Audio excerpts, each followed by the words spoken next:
Assalamualaikum warahmatullahi wabarakatuh.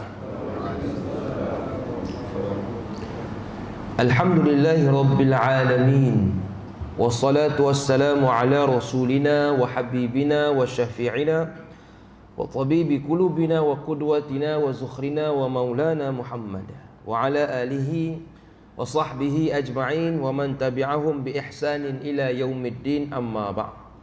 Terima kasih kepada pengacara majlis yang saya muliakan, Tuan Pengurusi, seterusnya Tuan Imam, Tuan Bilal, seterusnya ahli jawatan kuasa surau, seterusnya para alim ulama, para habaib, para asatizah, tuan-tuan guru, juga yang diraikan, tuan-tuan yang dirahmati Allah sekalian. Perempuan tak ada ya? Baik. Tuan-tuan yang dirahmati Allah sekalian, alhamdulillah, yang pertamanya, marilah sama-sama kita menyusun kalimah syukur kepada Allah Subhanahu wa taala kerana pada pagi yang indah dan barakah ini dapat kita bertemu seketika dalam satu majlis, iaitu majlis ilmu. Majlis ilmu, satu majlis yang sangat disukai oleh para malaikat, bahkan Rasulullah sallallahu alaihi wasallam. Satu hari Nabi melalui sebuah masjid, lalu baginda melihat akan dua kumpulan. Yang pertama, satu kumpulan yang sedang asyik berzikir, Subhanallah, Alhamdulillah, Allahu Akbar, sibuk dengan zikir. Kumpulan yang kedua, Nabi melihat sedang asyik menuntut ilmu. Lalu Nabi memberitahu dua kumpulan ini mendapat rahmat Allah, akan tetapi yang paling afdal, yang paling utama ialah mereka yang menuntut ilmu. Jadi alhamdulillah, pagi subuh yang indah dan barakah ini kita dapat kedua-duanya. Tadi usai kita solat subuh berjemaah, kita ikut imam berzikir. Bagi yang ikutlah, yang terlelap nak buat macam mana? Halal sajalah. Yang kedua, usai kita zikir, kita teruskan dengan sedikit majlis ilmu. Jadi mudah-mudahan apabila kita duduk dalam satu majlis, lagi-lagi majlis yang memperingatkan kita kepada Allah dan Rasulullah, mudah-mudahan diampunkan dosa dan ditambahkan pahala. Amin ya rabbal alamin. Saya kali pertama sampai surau, tuan-tuan, dan kali kedua berceramah di Bintulu. Malam tadi di Masjid At-Taqwa, satu masjid yang seronok, meriah dengan jemaah muda maupun tua. Dan alhamdulillah dipanjangkan umur pada pagi ini, dapat kita bertemu sekali lagi dalam majlis ilmu. Seterusnya mudah-mudahan memberi manfaat khususnya kepada saya yang bercakap. Jadi untuk pada pagi ini saya nak sampaikan kepada tuan-tuan, mudah-mudahan bermanfaat, tentang satu topik berkaitan dengan Rasulullah sallallahu alaihi wasallam. Hari ini kita menyambut Maulid. Hari ini satu dunia, kalau kita pergi bukan hanya di Sarawak, buat ceramah, ada yang buat perarakan, ada yang buat macam-macam untuk ingatkan kembali kepada Rasulullah. Sebab apa kita nak ingat dan cinta kepada Rasulullah? Sebab Rasulullah satu insan yang boleh menyelamatkan kita. Satu insan, kalau bahasa kita, dia ada kabel. Macam kita dekat dunia, kalau orang yang ada kabel, orang yang ada bantuan orang lain, makna kata dia kenal orang-orang besar, kita tengok dia senang. Contoh, kalau masjid tu dia kenal orang besar, kita akan lihat masjid tu senang dapat sumbangan, senang nak buat pelbagai aktiviti. Sebab apa? Dia ada kabel, jalinan hubungan baik dengan orang-orang besar. Orang besar, dia ada duit, contoh, dia boleh sumbang. Jadi Nabi kita Muhammad sallallahu alaihi wasallam orang besar, orang hebat, bukan hanya dekat dunia, bahkan di akhirat kelak. Antara yang kita nakkan sangat kepada baginda ialah syafaat. Apa maksud syafaat? Kata ulama secara ikhtilaf, at-tawassutu lil ghairi bihalbi manfaatin aw daf'i mudarratin. Syafaat ialah menolong orang lain dengan menarik manfaat dan menolak bahaya. Menolak bahaya dan memberi manfaat. Itu maksud syafaat. Macam kita hari ni ada anak kita dan juga ada anak jiran kita. Anak jiran saya ni ustaz, semalam baru konvo. Dengar cerita hari ni dah dapat kerja dah. Padahal semalam baru konvo. Sedangkan anak saya ni ustaz dah konvo 3 tahun lepas. Lama dah konvo. Tak dapat kerja lagi ustaz. Sekarang ada kerja di rumah. Kerja apa? Kerja tidur je lah ustaz budak tu. Sebab apa? Mungkin kawan kita tu anaknya ataupun kawan kita tu dia ada hubungan baik dengan kerajaan. Mungkin ada adik-beradik bekerja di jabatan kerajaan. Jadi meluaskan ataupun mempermudahkan dia untuk dapat kerja. Itu kalau ada bantuan dunia kita dah seronok dah. Tengok anak berjaya, kita rasa seronok. Apatah lagi kalau bantuan di akhirat, lagilah kita mahukan. Sebab akhirat seronok dia seronok yang berpanjangan, bukan seperti dunia. Allah sebut dalam surah Al-Insyiqaq ayat yang ke-9, wa yanqalibu ila ahlihi masrura. Orang beriman nanti di akhirat kelak dia akan kembali kepada ahli keluarganya masruran, dengan penuh gembira. Masruran di situ ulama dia terjemah, dia tafsir gembira yang berpanjangan. Bukan gembira yang macam dekat dunia, ada batasan. Tuan-tuan pernah tengok orang yang senyum daripada pagi sampai ke petang? Pernah? Kita keluar subuh, on the way nak balik rumah, tengok ada kawan kita senyum. Nak pergi solat zuhur, dia senyum lagi. Nak pergi solat asar, dia senyum lagi. Malam, senyum lagi. Kerja senyum, muka tak pernah munyuk. Saya pernah jumpa orang senyum manjang. Saya tanya dia, sihat ke? Tak, saya orang gila, kata dia. Orang gila memang senyum manjang. Jadi tuan-tuan kalau tengok orang yang asyik senyum, tuan-tuan kena tapis. Dia ni betul ke, elok ke, tak okey otak dia ni. Sebab kalau orang biasa, kaya macam mana pun dia, tak kaya macam mana pun dia, sampai satu masa dia akan stres. Kita kata orang kaya bahagia, tak? Depan kita nampak ceria, balik dia pening. Macam mana nak bagi build up business, bagi grow up business, pening kepala. Sama juga orang miskin. Kita kata orang miskin susah manjang, tak? Orang miskin ada masa dia suka. Datang bantuan, senyum member. Dapat sumbangan, senyum balik. Makna kata orang kaya ke, orang miskin ke, dia gembira. Semua orang pernah gembira. Saya pernah, tuan-tuan pernah, semua orang pernah. Tapi gembiranya kita ada batasan. Tuan-tuan tengok orang gembira, orang berjaya, jangan dengki. Sebab mungkin tak lama. Dan kita pun kalau ada kesusahan, jangan rasa sedih. Sebab takkan lama. Dunia dia ada tempoh. Seronok ada tempoh, susah ada tempoh. Bukan memanjang. Tapi kalau di akhirat kelak, masruran, seronoknya itu berpanjangan. Tak ada dah susah-susah. Tuan-tuan masuk syurga, tak akan jumpa dah orang stres. Kenapa dia stres? Tak tahulah, tak ada. Senyum panjang. Jadi benda yang kita nakkan ialah syafaat Nabi yang boleh membawa kita masuk ke syurga untuk mendapatkan masruran, gembira yang berpanjangan, yang tiada batasan. Sebab itu kita sebagai ahli sunnah wal jamaah, kalau kita belajar akidah, semalam saya bincang dengan Tuan Haji Arsyad, pengurusi Masjid At-Taqwa. Dia kata, Ustaz, sini Ustaz jangan risau, sini kuat ahli sunnah wal jamaah. Apa tanda masjid tu kuat ahli sunnah wal jamaah? Dia buat masjid maulid. Ada orang dia tak suka maulid, dia marah maulid. Jadi kalau kita belajar dari sudut akidah, kita semua ni ahli sunnah wal jamaah, kita wajib percaya yang syafaat tu wujud dan akan diberikan kepada mereka yang layak di akhirat kelak. Sebab kalau kita tak percaya, saya tak percaya ustaz syafaat ni, maka kita akan tergolong dalam golongan Khawarij dan Mu'tazilah. Mu'tazilah satu golongan yang antara pandangan mereka berpandangan kalaulah orang yang buat dosa besar akan jatuh terus kepada kafir.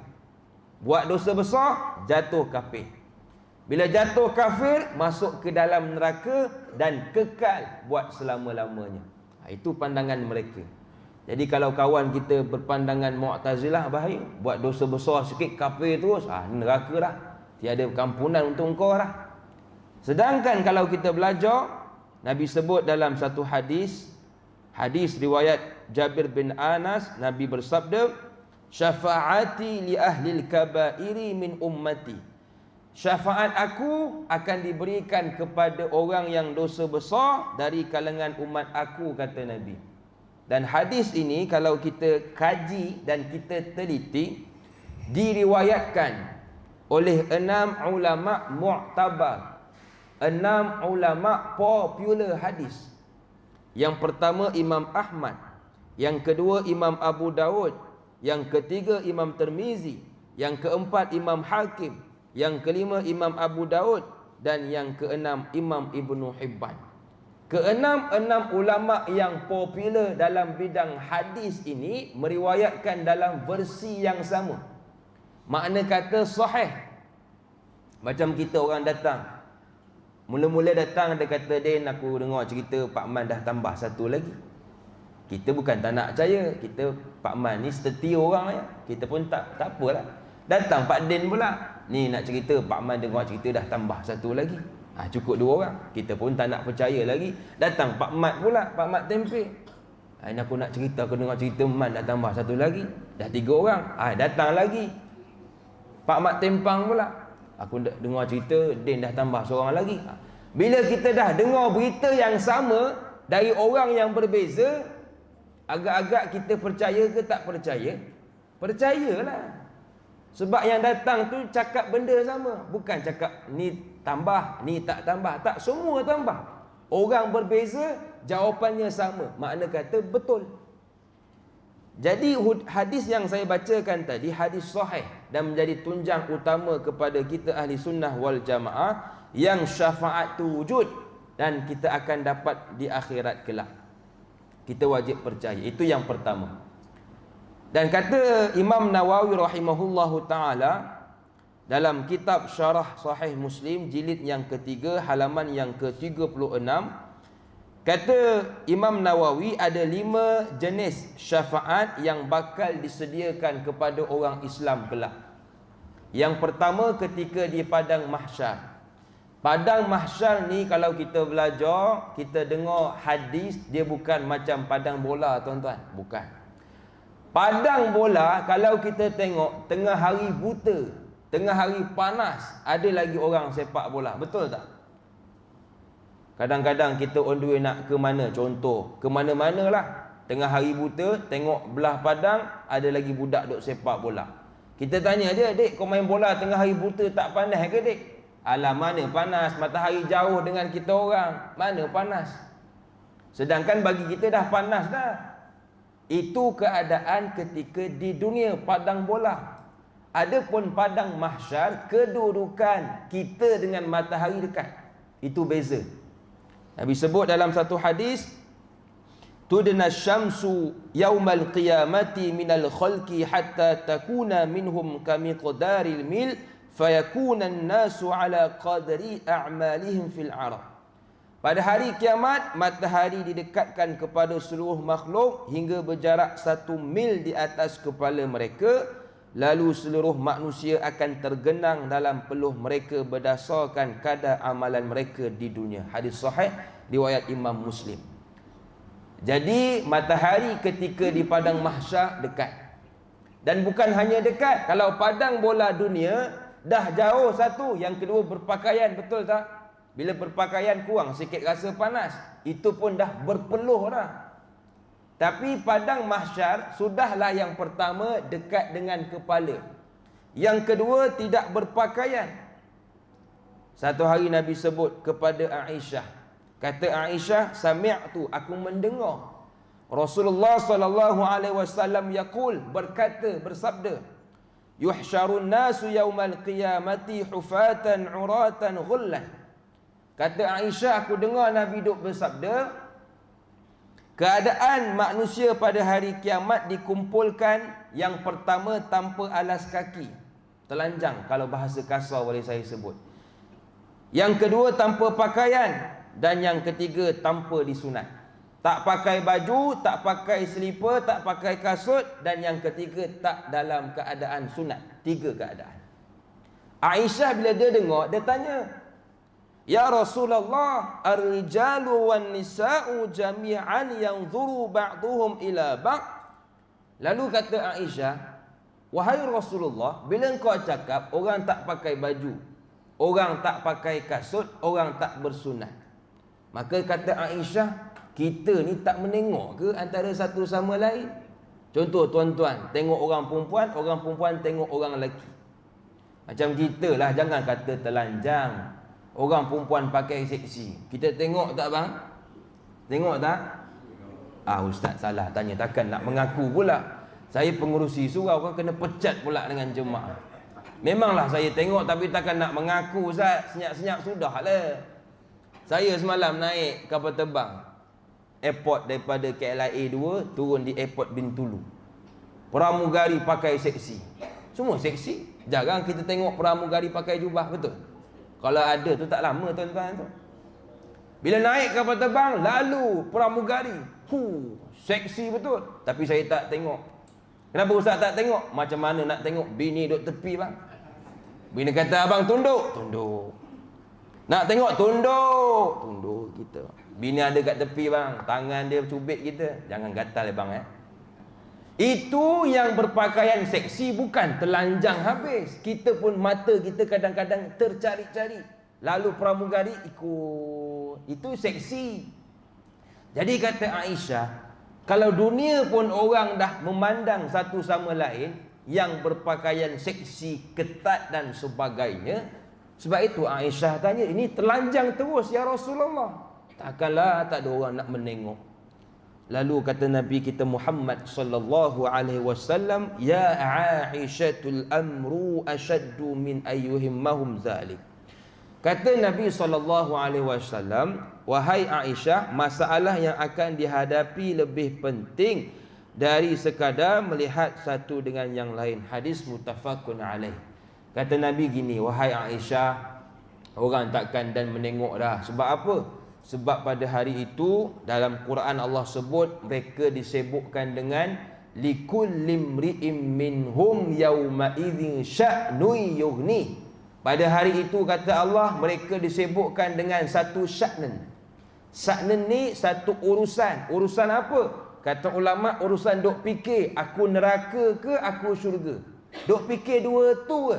Agak-agak aku neraka ke aku syurga. Menyebabkan fikiran mereka ni tak fikir dah orang lain. Tak tengok kanan orang yang tidak berpakaian. Tak terlintas nak tengok belah kiri orang yang telanjang. Tak terfikir nak tengok orang belah depan, belah belakang. Sebab apa? Masing-masing duk fikir syurga neraka. Agak-agak aku syurga ke aku neraka. Sebab itu kata Nabi orang tak ada masa dah nak tengok walaupun telanjang pada ketika itu. Jadi bila kita belajar keadaan padang mahsyar, kita takut. Tapi kalau kita ada syafaat Nabi, kita akan seronok. Sebab apa? Yang sempit boleh diluaskan, yang panas boleh disejukkan. Bagaimana? Dengan bantuan syafaat baginda Rasulullah sallallahu alaihi wasallam. Yang kedua kata Imam Nawawi, memasukkan ke syurga bighairi hisab. Orang yang ada syafaat, dia masuk syurga tanpa roadblock.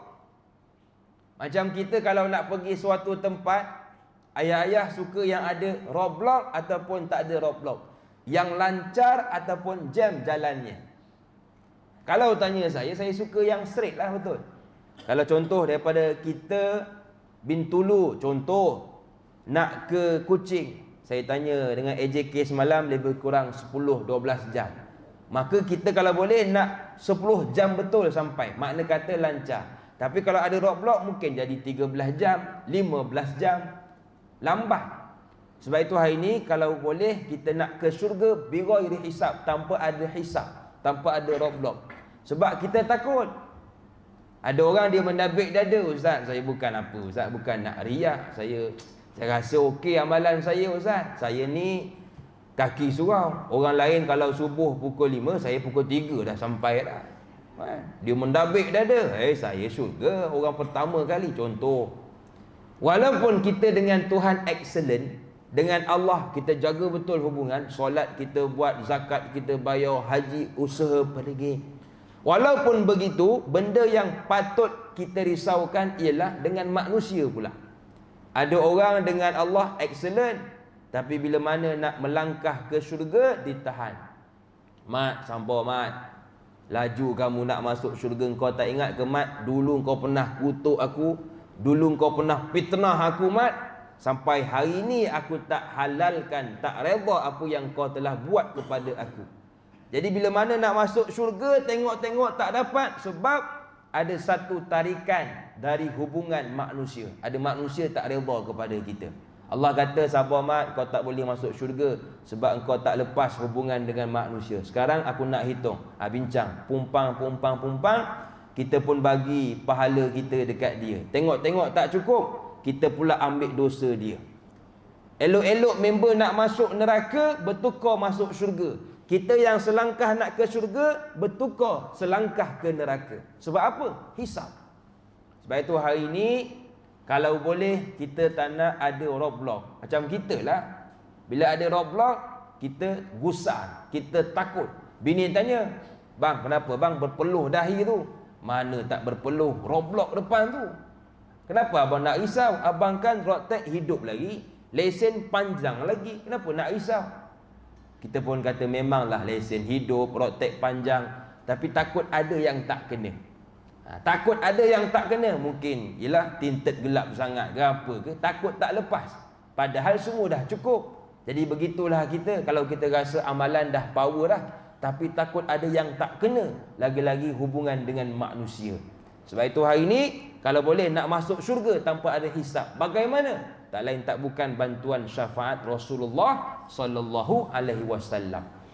Yang ketiga, mana-mana orang yang pasti dihumban ke dalam neraka, Nabi boleh keluarkan dia. Hebat syafaat Nabi. Yang keempat, kata Imam Nawawi, mengeluarkan kaum yang sedang diazab dek kerana Nabi kasihan. Dan yang kelima, Nabi boleh upgrade kita pada tingkatan syurga. Syurga ni dia banyak tingkatan. Tapi kita, tuan-tuan, kalau dapat masuk syurga paling bawah pun dah seronok dah. Sebab syurga, betul tak? Macam kita lah orang bagi rumah. Ustaz, kami bila dengar Ustaz datang Bintulu, kami nak bagi hadiah Ustaz. Hadiah apa? Belacan ke? Bukan. Habis, nak bagi rumah Ustaz. Rumah? Ya.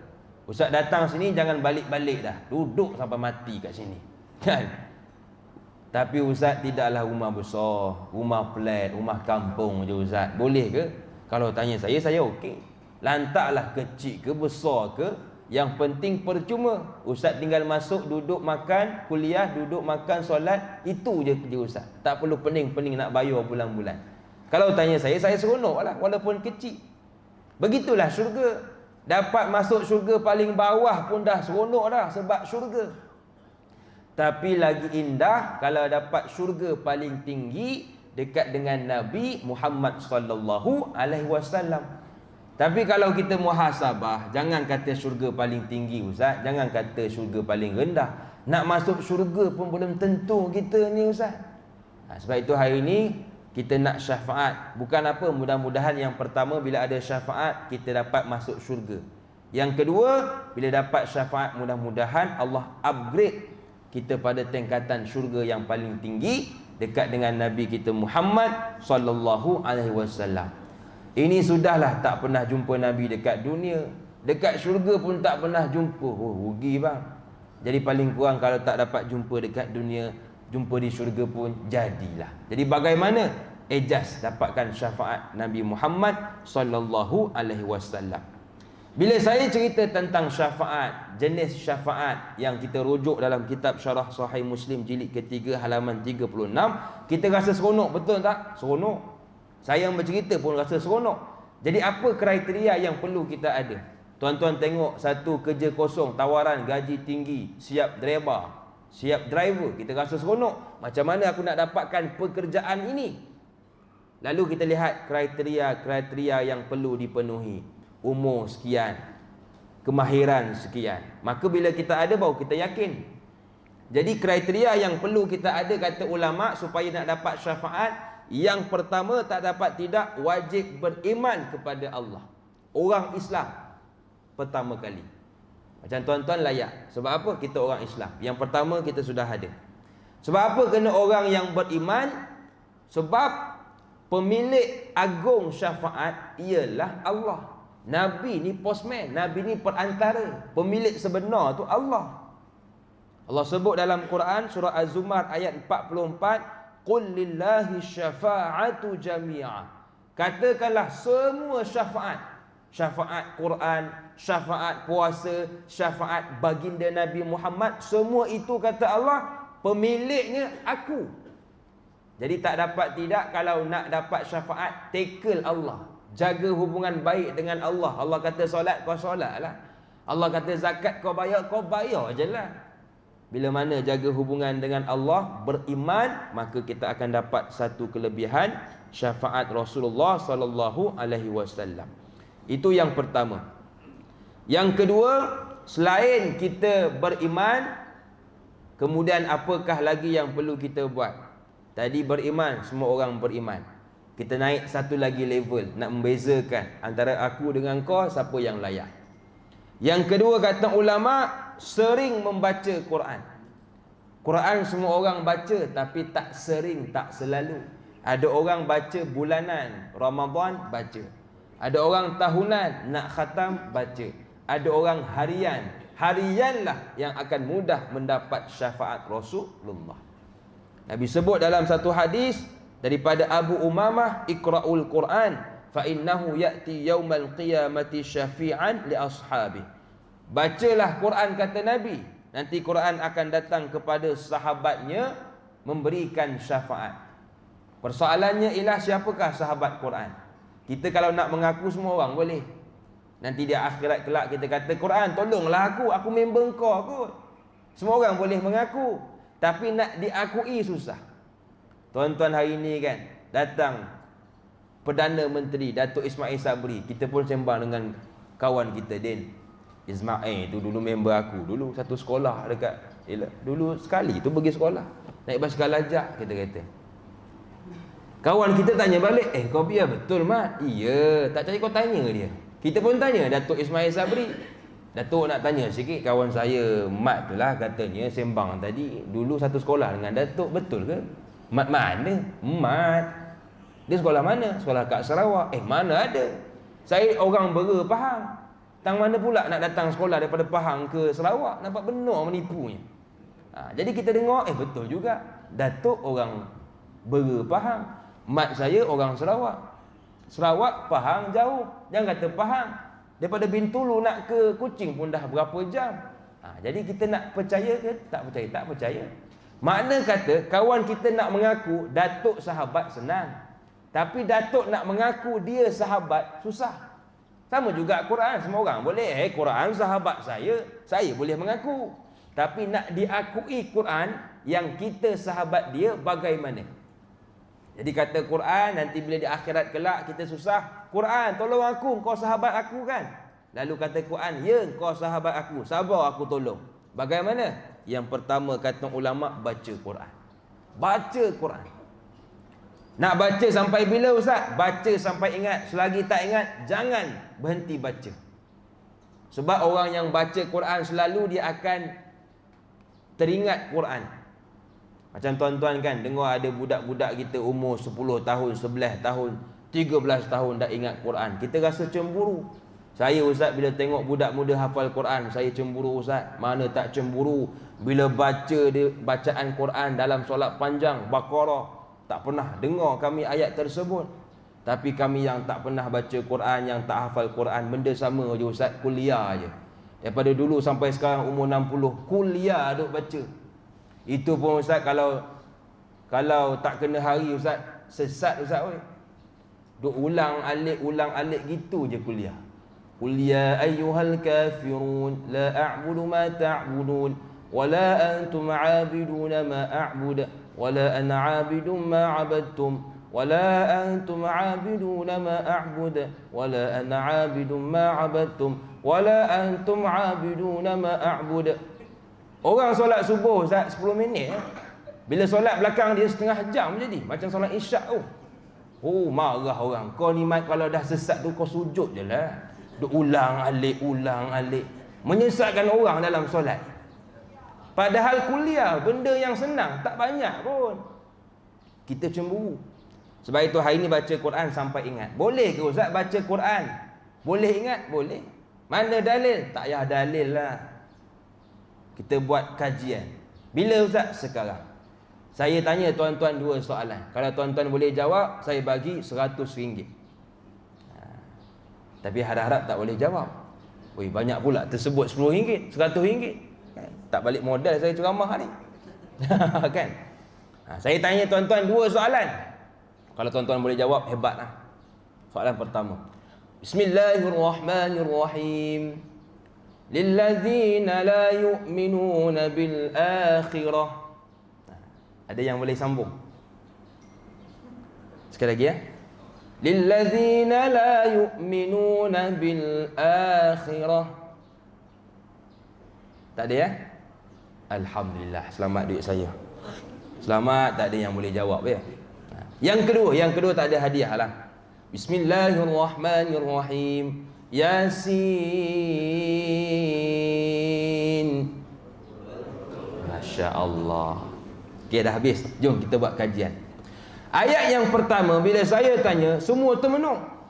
Ada yang buat-buat terlelap, takut tak nak jawab. Ada yang buat-buat tanya member sebelah.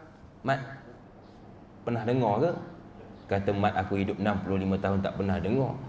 Itu Quran ke Bible tu? Kan? Ada orang tak pernah dengar. Yang kedua, bila saya tanya, semua orang boleh jawab. Yang terlelap celik mata. Wal Quranil Hakim. Sebab apa? Yang pertama, kita jarang baca dan kita jarang dengar. Yang kedua, mat, aku tengok kamu ni mat, bila orang baca Yasin, orang hulu Yasin, orang ambil, kamu orang hulu, kamu tolak. Orang baca Yasin, tengok Yasin, kamu sandar kat dinding, pejam mata, kamu baca Yasin. Kamu dulu mat sekolah tahfiz Mana aku dulu sekolah Juvana kot. Budak-budak nakal tu. Tapi macam mana kau boleh ingat Yasin? Yasin bukan pendek mat, 83 ayat, panjang betul. Kata mat, mana aku tak ingat din.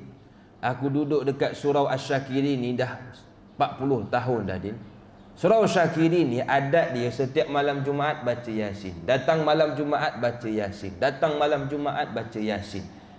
Jadi kalau dah 40 tahun setiap malam Jumaat baca Yasin, macam mana aku tak ingat? Tengok. Itu Yasin yang dibaca bukan setiap hari, hanya seminggu sekali.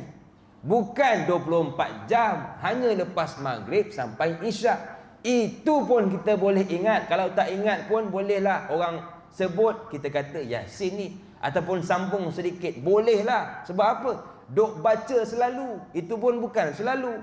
2 hari je. Yang pertama hari Jumaat, Khamis malam Jumaat. Yang kedua hari kematian. Bila orang mati, berlambat orang baca Yasin.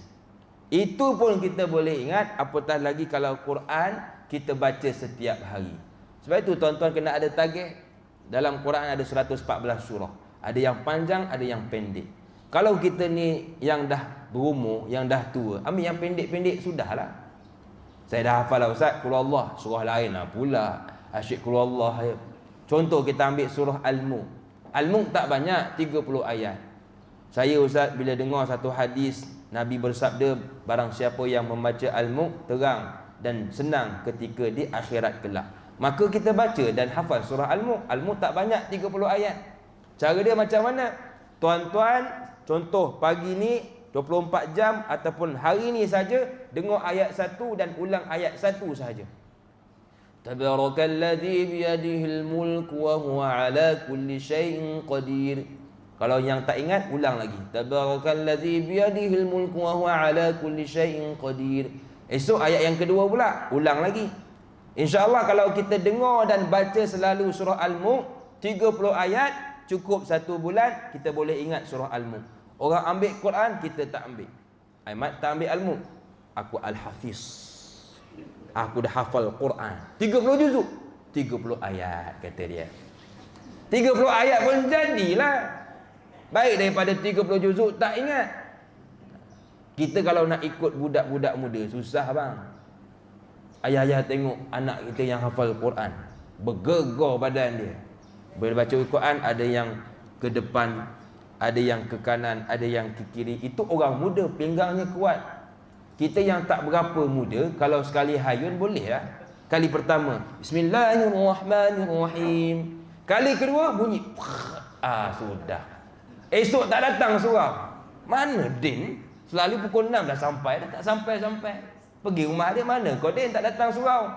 Aku sakit pinggang mah. Kenapa pula jatuh tangga? Bukan, hafal Quran semalam. Quran pula disalahkan. Sebab itu hari ini kita yang dah tua jangan ikut orang muda. Orang muda otaknya cerdas, badannya cergas. Kita yang tak berapa muda, nak sebut tua takut terasa pula. Kita yang tak berapa, dia orang tua susah nak mengaku tua. Jadi kita sebut orang yang pernah muda lah. Orang yang pernah muda ni otaknya kurang cerdas, badannya pun kurang cergas. Tu yang kadang-kadang masuk pintu kanan tak jumpa pintu keluar. Kan? Itu biasalah. Jadi kita yang dah tak berapa muda, cara dia baca banyak kali. Ayah-ayah nak pergi makan, nak pergi kerja ataupun nak pergi mana-mana, buka radio, dengar. Tabarakalladzi biyadihil mulku wa huwa ala kulli syai'in qadir. Tabarakalladzi biyadihil mulku wa huwa ala kulli syai'in qadir. Bila kita dengar setiap hari dan baca setiap hari, insya-Allah akan lekat di kepala kita. Itu yang pertama, baca Quran sampailah kita ingat. Yang kedua, bila kita dah baca, naik satu lagi level, tadabbur, atau bahasa mudah belajar, faham apa yang ingin Allah sampaikan. Allah sebut dalam surah Muhammad, afala yatadabbarunal Quran am ala qulubin aqfaluha. Kenapa mereka tak nak belajar ni? Kenapa mereka tak nak tadabbur isi kandungan Quran? Atau hati mereka yang tertutup? Jadi hari ini bila kita dah baca, yang kedua kita kena fahamkan apa yang kita baca. Bagaimana Ustaz? Datang surau.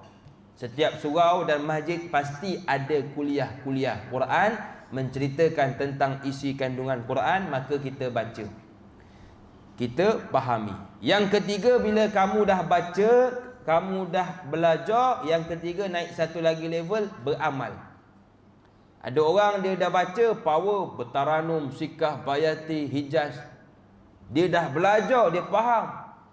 Tapi yang ketiga dia tak buat, dia tak beramal. Tak boleh juga. Jadi bila kita dah faham, kita kena beramal.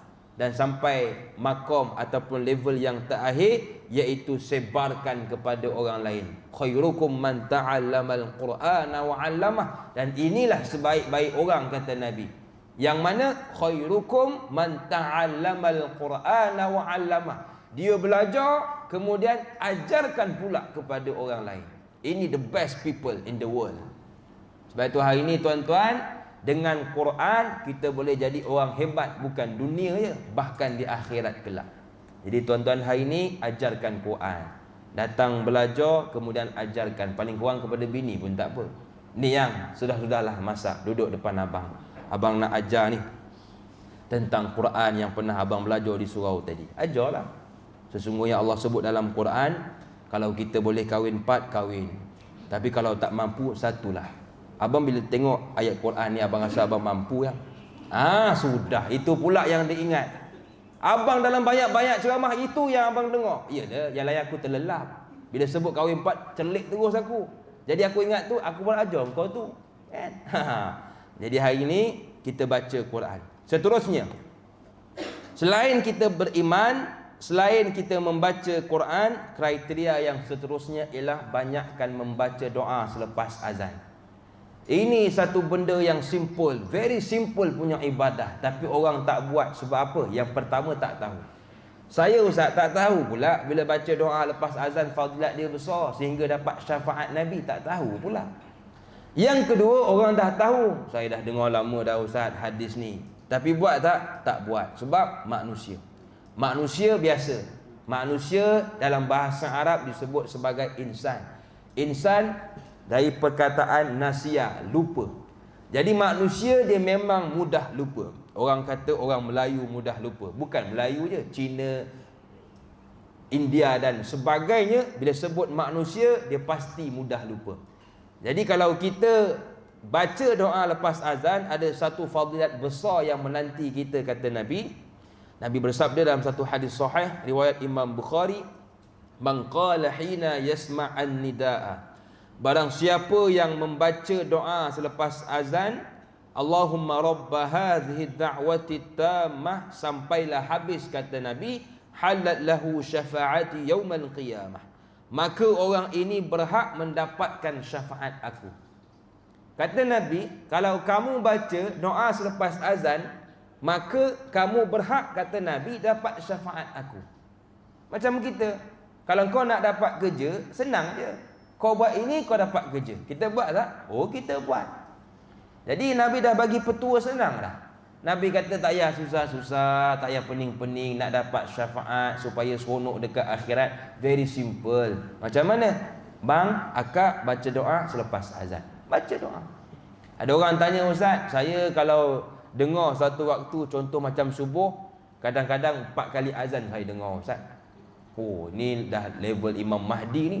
Satu waktu 5 kali azan kau dengar. Macam mana pula macam tu, bang? Yalah, yang pertama daripada masjid saya, yang kedua daripada TV, yang ketiga daripada phone saya, yang keempat radio. Jadi macam mana, Ustaz? Kalau kita ada kelapangan masa, bacalah keempat-empat. Tapi kalau tak ada masa, bacalah yang utama ataupun antara salah satu daripadanya. Yang paling rugi dan malang, dengar 4 kali azan satu waktu, 4-4 tak baca. Itulah orang paling rugi. Sedangkan seakan-akan Nabi kata, baca, baca, sebut, cakap. Kenapa kau tak cakap? Bahlul, kan? Cerita Piramli. Cakap. Begitulah. Nabi kata, bacalah doa, ya Allah, syafaat tu. Begitulah Nabi nak bagi tahu kita. Jadi baca doa selepas azan. Ada orang dia tak nak baca. Kenapa tak nak baca, bang? Saya tak ingatlah, Ustaz. Doa lepas azan ni, Allahumma rabba hadhihi da'wat Allahumma rabba hadhihi da'wati tammah. Saya banyak tertukar. Allahumma tu betul dah, yang kedua tak betul. Allahumma barik lana fima razaqtana. Banyak tertukar yang tu, Ustaz. Saya banyak tertukar yang tu. Jadi kalau orang yang tak ingat, maka kita boleh guna phone kita. Ayah-ayah semua phone canggih. Saya tengok solat tadi berderet phone. Oh, semua canggih-canggih punya phone tu. Jadi kita boleh Google doa selepas azan. Maka bila dengar azan, buka baca. Bukan apa, Ustaz, segan lah, kami dah berumur. Saya ni jemaah paling lama pula dekat sini. Kan orang kata, pakcik ni dah tua-tua, padahal jemaah tetap dekat surah Asy-Syakirin, takkan doa lepas azan pun tak boleh ingat. Kan orang kata apa pula? Baik kita yang tak ingat tapi kita baca, daripada kita ingat kita tak baca. Mana yang lebih bagus, tuan-tuan? Tak ingat tapi baca. Sebab itu hari ni jangan fikir orang punya pandangan lantak engkau lah. Kau nak kata aku baca tengok phone, lantak engkau lah. Daripada engkau ingat tak baca, yang dapat syafaat aku sebab baca. Dia bukan kayu ukur dia ingat tak ingat. Nabi tak sebut siapa yang ingat dapat syafaat, tak. Nabi sebut siapa yang baca. Ikutlah baca tengok ke ataupun baca menggunakan hafalan. Kerana orang itulah, kata Nabi, halat lahu, maka berhak ke atasnya syafaat aku pada hari kiamat. Jadi hari ini banyakkan kita baca doa selepas azan. Mudah-mudahan apa yang kita baca mendapat syafaat Nabi Muhammad sallallahu alaihi wasallam. Jadi insya-Allah saya rasa setakat itu sajalah perkongsian pada pagi subuh yang indah dan barokah ini. Mudah-mudahan apa yang baik boleh sama-sama kita amalkan, yang tak baik sama-sama kita tinggalkan. Jutaan terima kasih kepada pihak surau atas peluang dan ruang yang diberikan. Jutaan kemaafan juga dipinta jikalau ada terkasar bahasa terlebih terkurang dari pihak saya. Wallahu alam. Assalamualaikum warahmatullahi wabarakatuh.